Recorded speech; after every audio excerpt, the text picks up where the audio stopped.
Hello friends, knowledge plant के इस YouTube channel पर आप सभी का स्वागत है। फ्रेंड्स, आज हम क्लास 10 इंग्लिश के फर्स्ट फ्लाइट बुक का chapter number 2 dust of snow poem का वर्ड मीनिंग्स के साथ हिंदी में एक्सप्लेनेशन करेंगे।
आइए इस पोएम के पोएट अर्थात रॉबर्ट फ्रॉस्ट के बारे में कुछ जानकारी प्राप्त करते हैं।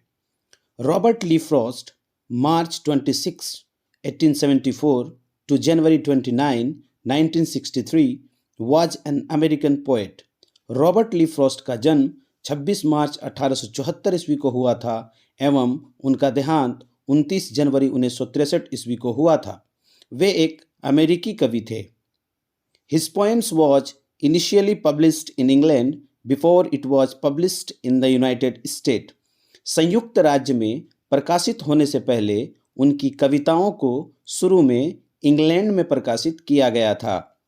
He is known for his realistic depiction of rural life and his command of American colloquial speech। Robert Frost ग्रामीण जीवन के अपने सत्यवादी या यथार्थवादी चित्रण और अमेरिकी बोलचाल की भाषा में अपने प्रभुत्व के लिए जाने जाते हैं। Robert Frost frequently wrote about settings from rural life in New England in the early 20th century, using them to examine complex social and philosophical themes। 20वीं शताब्दी की शुरुआत में रॉबर्ट फ्रॉस्ट ने अक्सर न्यू इंग्लैंड में ग्रामीण जीवन से जुड़े हालात के बारे में लिखा और उनका उपयोग जटिल सामाजिक और दार्शनिक विषयों की जांच करने के लिए किया। Dust of snow. Dust of snow का अर्थ है बर्फ के कण। इस पोएम के पोएट का नाम रॉबर्ट फ्रॉस्ट है। एक्चुअली में ये कविता एक छोटी और आसान सी कविता है जिसका मीनिंग बहुत बड़ा है। तो चलिए अब हम इस पोएम को हिंदी में एक्सप्लेन करते हैं। The way a crow Shuk down on me the dust of snow from a hemlock tree. The way a crow, जिस तरीके से एक कौवा शुक डाउन ऑन मी, मुझ पर गिराता है, द डस्ट ऑफ स्नो, बर्फ के कण, फ्रॉम अ हेमलॉक ट्री, एक हेमलॉक ट्री से, has given my heart a change of mood and saved some part of a day I had rued। has given my heart, जिसने मेरे दिल को दिया है यानी सुकून दिया है, a change of mood, और मेरे मूड को चेंज किया है, and saved some part of a day, और मेरे दिन के कुछ हिस्से को बचा लिया है, I had rued, जिसे मैं पछतावे में बिताता। अब हम इस पूरे स्टेंजाज को अच्छे से पढ़ेंगे और पूरे का वर्ड मीनिंग एक्सप्लेन करेंगे। The way A crow shook down on me. The dust of snow from a hemlock tree has given my heart a change of mood and saved some part of a day I had rued. यहाँ पर Robert Frost इस कविता के माध्यम से ये कहना चाहते हैं कि सर्दी का मौसम है और जो कवि हैं यानी रॉबर्ट फ्रॉस्ट वो किसी कारणवश दुखित हैं, सैड हैं, उनका मूड बहुत सैड है और वो सैड होकर उस हेमलॉक ट्री यानी उस धतूरे के पेड़ के नीचे खड़े हो जाते हैं या बैठ जाते हैं और उस पेड़ पर बर्फ जमा हुआ है। तो कवि ये कहते हैं कि एक कौवा जो है वो आकर के उस पेड़ पर बैठता है और जैसे ही पेड़ पर बैठता है उसकी पेड़ की जो टहनी है वो हिल जाती है और जिससे उस पेड़ की टहनियों पर जमा हुआ बर्फ के जो कण हैं वो मेरे ऊपर गिर जाते हैं।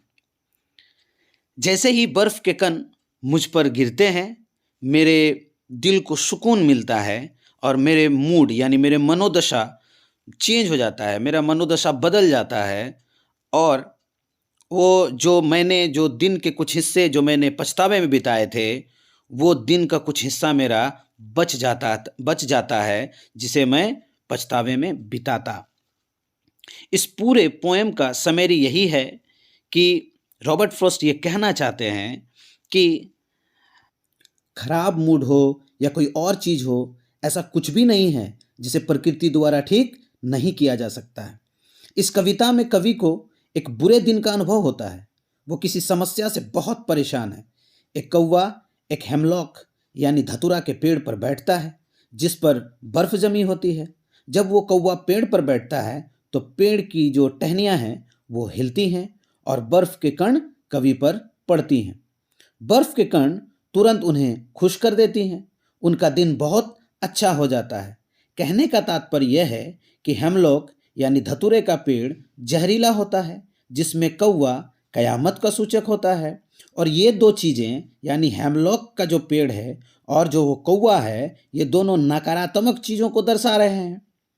तो कवि का मानना है कि ये विषय इस बात पर जोर देने की कोशिश करते हैं कि कुछ लोग जो आपके जीवन में मौजूद हैं और कुछ ऐसी चीज़ें जो आपके जीवन में हो रही हैं जो जीवन के नकारात्मक पहलुओं से जुड़ी होती हैं, कभी कभी वही नकारात्मक चीज़ें आपके जीवन में परिवर्तन ला सकती हैं और आपके जीवन के लिए खुशियाँ भी ला सकती हैं।